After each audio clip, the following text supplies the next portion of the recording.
Hello friends, कैसे हैं आप सभी लोग। दोस्तों, आपका स्वागत है आज की इस करंट अफेयर्स की वीडियो में। और इस वीडियो में मैं आपको आज का जो करंट अफेयर्स है वो सारे लिखाने वाला हूं कि क्या क्या करंट अफेयर्स से संबंधित आज घटनाएं घटित हुई हैं। और उत्तराखंड से भी संबंधित इसमें आपके कुछ करंट अफेयर्स के क्वेश्चन होंगे, तो उनको जो है आप जरूर अपनी नोटबुक में नोट कर लीजिएगा। और अब जो है डेली मेरे चैनल के माध्यम से आपको करंट अफेयर्स की जो वीडियो है वो देखने को मिलेगी। तो जितने भी नए अभ्यर्थी मेरे चैनल के माध्यम से वीडियो देख रहे हैं वो जो है आप चैनल को मेरे सब्सक्राइब कर लीजिएगा और बेल आइकन को आप लोग प्रेस करना ना भूलें। और आपको जानकारी होगी ही कि उत्तराखंड लोक सेवा आयोग और उत्तराखंड अधीनस्थ सेवा चयन आयोग के माध्यम से जो पेपर करवाए जाते हैं या अन्य जो भी आपकी बॉडीज़ हैं पेपर करवाने वाली, जैसे यूपीएससी, एसएससी और अन्य जो भी आपके लोक सेवा आयोग जितने भी राज्यों के हैं, तो उनके द्वारा आपका करंट अफेयर से संबंधित हर पेपर में आपके क्वेश्चन पूछे जा रहे हैं। तो ये जो करंट अफेयर से संबंधित है, जैसे स्टैटिस आपका जीके हो गया, जीएस हो गया, तो इससे संबंधित जो भी क्वेश्चन है आपके हर पेपर के लिए काफ़ी इंपॉर्टेंट होने वाले हैं। तो दोस्तों, ये करंट अफेयर की वीडियो अब मेरे चैनल के माध्यम से आपको प्रत्येक दिन डेली मिलने वाली है। तो जितने भी अभ्यर्थियों का जो करंट अफेयर्स का जो पोर्शन है वो थोड़ा वीक है, तो चैनल को सब्सक्राइब करके आप अपने करंट अफेयर्स को मजबूत कर सकते हैं। ठीक है, तो आज का जो पहला प्रश्न है करंट अफेयर से संबंधित कि हाल ही में भारत के साथ मिलकर किस देश ने 50 स्टार्टअप एक्सचेंज प्रोग्राम को लॉन्च किया। ठीक है, कल ही आपका ये है, भारत और बांग्लादेश ने मिलकर जो है 50 स्टार्टअप जो एक्सचेंज प्रोग्राम है इसको लॉन्च किया है। ठीक है, और ये किससे संबंधित है, ये आपका जैसे टेलीफोन होता है ना, आपका जो टेलीफोन संबंधी जो भी दूर संचार संबंधी जो समाधान होते हैं, दूर संचार संबंधी जो भी आपके समझौते होते हैं, ये आपका उससे संबंधित है। ठीक है, 50 स्टार्टअप एक्सचेंज प्रोग्राम भारत और बांग्लादेश के बीच में हुआ है। ऐसे ही आपका सीधा क्वेश्चन बनेगा कि भारत और बांग्लादेश के बीच कौन से प्रोग्राम को लॉन्च किया गया है, भारत और बांग्लादेश दोनों ने मिलकर। तो आपका आंसर हो जाएगा 50 स्टार्टअप एक्सचेंज प्रोग्राम। ठीक है, भारत और ऑस्ट्रेलिया के बीच अन्य फैक्ट आप नोट कर लीजिएगा। भारत और ऑस्ट्रेलिया के बीच हाल ही में जो है आर्थिक सहयोग और व्यापार समझौते को लागू किया गया 29 दिसंबर 2022 को। और ये जो आपका समझौता, इस पर हस्ताक्षर कब किए थे, ये भी आपकी डेट पूछी जा सकती है। तो हस्ताक्षर पर जो समझौते पर हस्ताक्षर किए गए थे वो किए गए थे 2 अप्रैल 2022 को। तो यहीं पर से जो है आपके 3 क्वेश्चन आपके बन गए। ठीक है, तो ये आपका 29 दिसंबर 2022 की खबर है। तो ये भी जो है आपकी आगामी जो परीक्षाएं हैं उनमें पूछे जा सकते हैं प्रश्न। ठीक है, तो हाल ही में कभी ये भी पूछा जा सकता है कि भारत ने किस देश के साथ आर्थिक सहयोग और व्यापार समझौते के लिए हस्ताक्षर किए, तो तब आपका आंसर क्या हो जाएगा, ऑस्ट्रेलिया। ठीक है, कब किए, अप्रैल, हस्ताक्षर आपके 2 अप्रैल 2022 को हुए और जो लागू हुआ ये आपका समझौता 29 दिसंबर 2022 से। ठीक है, अगला क्वेश्चन आते हैं करंट अफेयर से संबंधित कि भारत का कौन सा शहर सतत विकास लक्ष्यों की प्राप्ति को मापने वाला पहला शहर बन गया है। एक महत्वपूर्ण आपका ये जो है जीके बनने वाला है, क्योंकि ये जो है भारत का पहला शहर है जो ऐसा करने वाला पहला शहर बन चुका है। ठीक है, तो भारत का कौन सा शहर सतत विकास लक्ष्यों की प्रगति को मापने वाला पहला शहर बना, ये है आपका मध्य प्रदेश का भोपाल। ठीक है, भोपाल जो है आपका सतत विकास लक्ष्यों को प्राप्ति को मापने वाला पहला शहर बन गया है भारत का। और इसी प्रकार से जो है अन्य शहर भी आपके इसमें जुड़ते रहेंगे, पर पहला जो है आपका भोपाल है। ठीक है, मध्य प्रदेश से ही जो है अन्य खबर जुड़ती हुई 17वां जो प्रवासी भारतीय सम्मेलन हुआ, कहाँ आयोजित हुआ, इंदौर में। ठीक है, ये भी क्वेश्चन आपका जरूर बन सकता है, कब, 9 जनवरी 2023 से इसका आयोजन किया गया था। मुख्य अतिथि थे आपके मोहम्मद इरफान। ये कहाँ के राष्ट्रपति थे, ये थे आपके गुयाना के राष्ट्रपति। ठीक है, मोहम्मद इरफान। तो ये भी आपके क्वेश्चन बन सकता है कि 17वां प्रवासी भारतीय जो सम्मेलन है उसका आयोजन कहाँ पर किया गया, इंदौर में, और उसमें मुख्य अतिथि के रूप में शिरकत किसने करी, तो गुयाना के राष्ट्रपति मोहम्मद इरफान ने। ये आपका आंसर हो जाएगा। ठीक है, अगला जो है इंदौर से संबंधित आपका मध्य प्रदेश से संबंधित एक और अन्य क्वेश्चन कि 17वीं वन रिपोर्ट, ठीक है, 2021 की 17वीं वन रिपोर्ट में सबसे अधिक वन क्षेत्रफल किस राज्य का है, देश में किस राज्य का है, तो मध्य प्रदेश का ये जो है पहला स्थान है भारत में।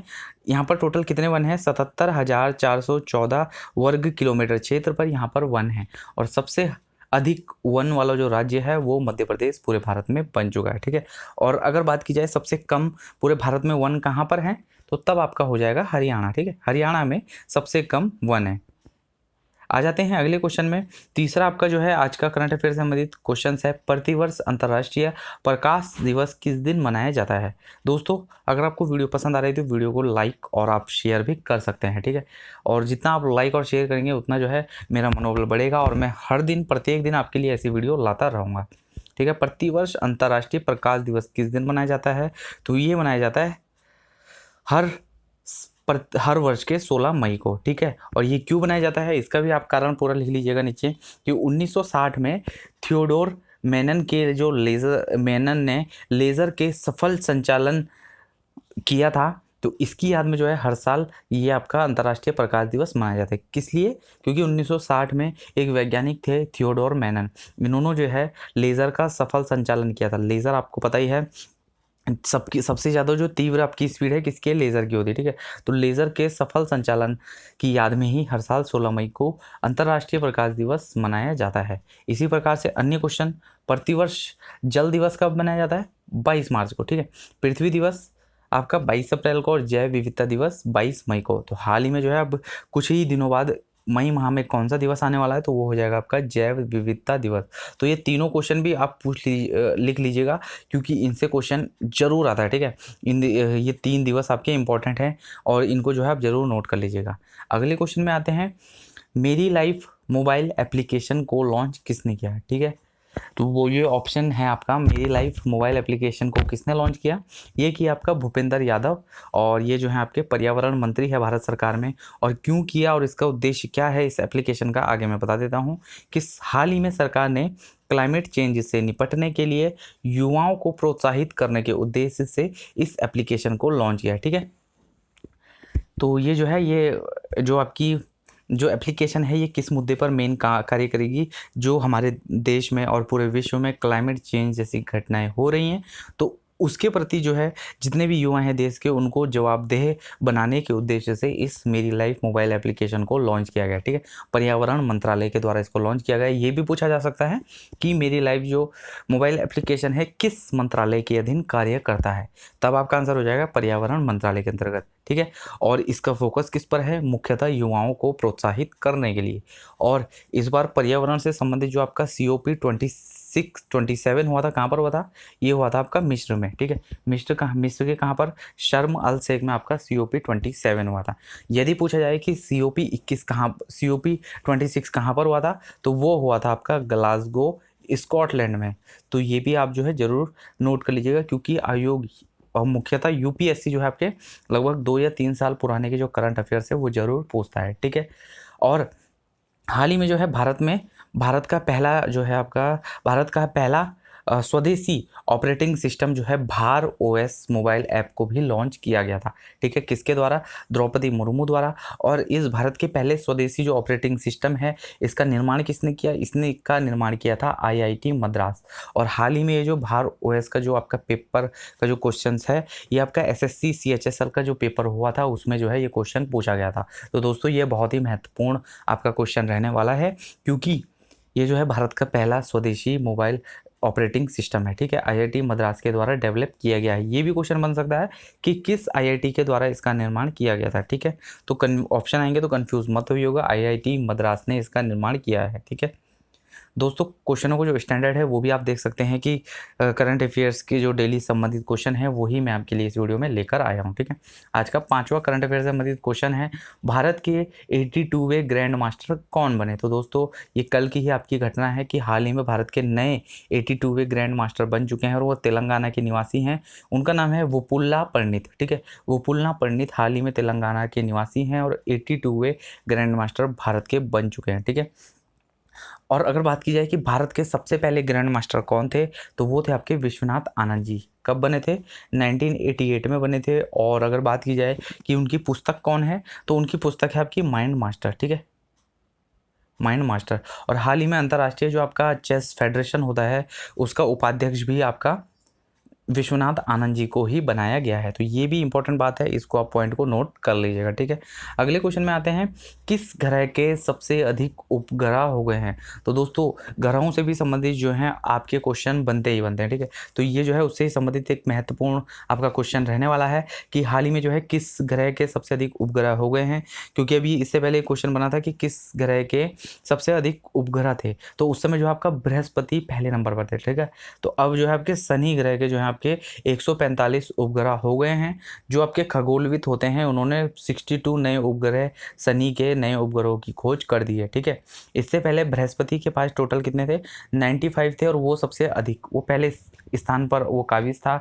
अब जो है शनि के पास 62 नए उपग्रह और जुड़ गए हैं और अब जो है उसके 145 उपग्रह हो गए हैं टोटल। ठीक है, इससे पहले शनि के पास 83 उपग्रह थे। ठीक है, तो ये भी जो है आप नोट कर लीजिएगा। और आपका जो है जो ब्रह्मांड है, और जो ब्रह्मांड है वहाँ का सबसे चमकीला तारा अगर बात की जाए तो वो कौन है, तो वो है आपका साइरस। ठीक है, सबसे चमकीला तारा आपका साइरस है, तो ये भी आप जरूर नोट कर लीजिएगा। अगले क्वेश्चन में आते हैं, ये उत्तराखंड से संबंधित आपका क्वेश्चन है कि उत्तराखंड में होम्योकॉन 2023 का आयोजन कहाँ पर किया गया। ठीक है, उत्तराखंड में होम्योकॉन 2023 का आयोजन ये किया गया आपका देहरादून में। ठीक है, देहरादून में किया गया और इसका उद्घाटन किसने किया, इसका उद्घाटन मुख्यमंत्री पुष्कर सिंह धामी जी द्वारा किया गया था। और ये किससे संबंधित है, ये भी पूछा जा सकता है कि होम्योकॉन 2023 किससे संबंधित है, तो ये आपका एक होम्योपैथिक सम्मेलन है, राष्ट्रीय होम्योपैथिक सम्मेलन दून विश्वविद्यालय में जो है इसका आयोजन किया गया। कब, 14 मई 2003 को इसका आयोजन किया गया। तो क्वेश्चन सीधा ये बन सकता है कि उत्तराखंड में होम्योकॉन 2023 का आयोजन कहाँ किया गया। ऑप्शन में जो है आपको आयोग घुमाएगा या फिर पेपरों में जो है आपको ऑप्शन अलग अलग दे दिए जाएंगे, तो तब आपका आंसर हो जाएगा देहरादून। ठीक है, अगले क्वेश्चन में आते हैं, उत्तराखंड में एकल महिला स्वरोजगार के प्रति सरकार द्वारा कितने प्रतिशत सब्सिडी देने का प्रावधान किया गया है। तो ये एक मुख्यतः आपका जो है सवाल बन सकता है, क्योंकि कनिष्ठ सहायक का भी जो पेपर हुआ था तो उसमें भी जो है आपके महिलाओं को जो रोजगार दिया जाता था उसमें जो है कि कितने प्रतिशत लोन जो है महिलाओं को उपलब्ध करवाया जाता है, तो इस प्रकार का जो है क्वेश्चन उसमें बना था। तो यही जो है आपका एकल महिला स्वरोजगार योजना हाल ही में उत्तराखंड में शुरू की गई थी। जो आपकी विधवा महिलाएं होती है या परित्यागता जो महिलाएं होती हैं जिनके पति नहीं होते हैं या कोई सिंगल रहती हैं, तो उनके लिए जो है आपका सरकार ने स्वरोजगार योजना की शुरुआत की है और इसके अंतर्गत उनको जो है 75%, 75% तक जो है सब्सिडी सरकार द्वारा दी जाएगी। यानी कि जो है इसमें जो है आपका इस परियोजना के अंतर्गत जो है आपको जो महिलाएं हैं 50,000 से 2 लाख तक की परियोजनाओं पर जो है, मान लीजिए उन्होंने किसी बैंक से 50,000 से 2 लाख तक का जो है लोन ले लिया। ठीक है, तो उसमें जो है उन्हें 75 तक की सब्सिडी सरकार द्वारा मिल जाएगी। यानी कि 2 लाख का ले लिया तो उसमें जो आपका जो 75% होता है तो उसमें सरकार के द्वारा सब्सिडी दी जाएगी और बाकी की जो रकम होगी वो भी आपको जो है बहुत कम ब्याज दर पर बैंक को वापस करनी पड़ेगी। ठीक है, तो ये आप जरूर एक मुख्यतः आपका फैक्टर रहने वाला है, तो इसको आप जरूर नोट कर लीजिएगा। ठीक है, और इसमें जो है 50,000 से केवल 2 लाख तक का ही लोन स्वरोजगार हेतु महिलाओं को मिलेगा। ठीक है, अगला जो है राज्य से संबंधित कि राज्य में मंडवे की खरीद में कौन सा जिला प्रथम रहा है। तो राज्य में जो है मंडवे की खरीद में हाल ही में चमोली जिला प्रथम रहा है। तो ये भी क्वेश्चन आपका जरूर बनेगा दोस्तों, तो ये आप जरूर नोट कर लीजिएगा, क्योंकि हाल ही में केंद्र सरकार द्वारा और राज्य सरकार द्वारा भी मिलेट जो एक वर्ष है, मिलेट वर्ष के तौर पर 2023 को बनाया जा रहा है। तो मिलेट से संबंधित हर क्वेश्चन आपके लिए बेहद इंपॉर्टेंट रहने वाला है। तो राज्य में जो है मंडवे की खरीद में चमोली जिला अन्य जिलों की अपेक्षा प्रथम रहा है। ठीक है, ये आप जरूर नोट कर लीजिएगा। अगला है आपका फैक्ट कि सोमनाथ मेले का आयोजन किया गया। ठीक है, मासी रानीखेत अल्मोड़ा में हाल ही में जो है 8 मई, ठीक है 8 मई 2023 को मुख्यमंत्री पुष्कर सिंह धामी जी द्वारा जो है मासी रानीखेत अल्मोड़ा में सोमनाथ मेले का आयोजन किया गया। और इसमें जो पहला सत्र होता है, पहले दिन का जो मेला होता है उसे सल्टिया मेला भी कहा जाता है। तो क्वेश्चन आपका ये भी बन सकता है कि जो सल्टिया मेले का आयोजन होता है उत्तराखंड के किस जनपद में होता है, तो तब आपका आंसर हो जाएगा अल्मोड़ा। ठीक है, और ये कहाँ पर होता है, अल्मोड़ा के आपके रानीखेत में। ठीक है, तो आपकी जगह भी पूछी जा सकती है, गांव भी पूछा जा सकता है। मासी गांव हो गया, रानीखेत अल्मोड़ा में। ठीक है, तो दोस्तों ये इंपॉर्टेंट फैक्ट है, ये जो बताए जा रहे हैं इनको आप जरूर अपने नोटबुक में नोट कीजिएगा। ठीक है, अगले क्वेश्चन में आते हैं और आज का ये अंतिम आपका क्वेश्चन रहने वाला है कि हाल ही में उत्तराखंड के किस मंदिर को केंद्र सरकार ने राष्ट्रीय महत्व का स्मारक घोषित किया है। ठीक है, तो दोस्तों ये जो है छिपे हुए क्वेश्चन होते हैं जो आयोग द्वारा, यही ऐसे ही छिपे हुए क्वेश्चन आयोग द्वारा हर परीक्षा में पूछे जाते हैं और अभ्यर्थी इनको पढ़ के नहीं जाता है और वहाँ पर जो है फिर तब अभ्यर्थी जो है घूम जाता है कि ये क्वेश्चन आयोग ने कहाँ से पूछा है। तो हाल ही में जो है आपका केंद्र सरकार ने तुंगनाथ मंदिर रुद्रप्रयाग में ये स्थित है, शिव शंकर के जो आपके जो शिव शंकर के जो आपके पंच केदार हैं उनसे ही संबंधित ये मंदिर है। तो रुद्रप्रयाग में जो तुंगनाथ मंदिर है उसको केंद्र सरकार ने राष्ट्रीय महत्व का स्मारक घोषित कर दिया है और इसकी अधिसूचना केंद्र सरकार द्वारा जारी कर दी गई है। ठीक है दोस्तों, तो ये जो है कुछ आपके करंट अफेयर से संबंधित महत्वपूर्ण फैक्ट थे, ये जो है मैंने आज आपको बताया। डेली ही मेरे चैनल के माध्यम से आपको वीडियो ऐसी प्राप्त हो जाएगी और कमेंट में आप बता सकते हैं कि वीडियो में जो क्वेश्चंस हैं वो उनका स्टैंडर्ड कैसा है और क्या आयोग द्वारा ये पेपर में प्रश्न आ सकते हैं या नहीं, आप भी जो है कमेंट बॉक्स में ये बता सकते हैं। ठीक है दोस्तों, तो आज की इस वीडियो में इतना ही था और ये जो आपकी PDF है मेरे टेलीग्राम चैनल के माध्यम से आपको अवेलेबल हो जाएगी। मेरे टेलीग्राम चैनल का लिंक मैं अपने डिस्क्रिप्शन में दे दूँगा, चैनल को आप जो है फॉलो कर दीजिएगा। ठीक है दोस्तों, तो आज की इस वीडियो में इतना ही था, मिलते हैं नेक्स्ट वीडियो में, तब तक के लिए धन्यवाद।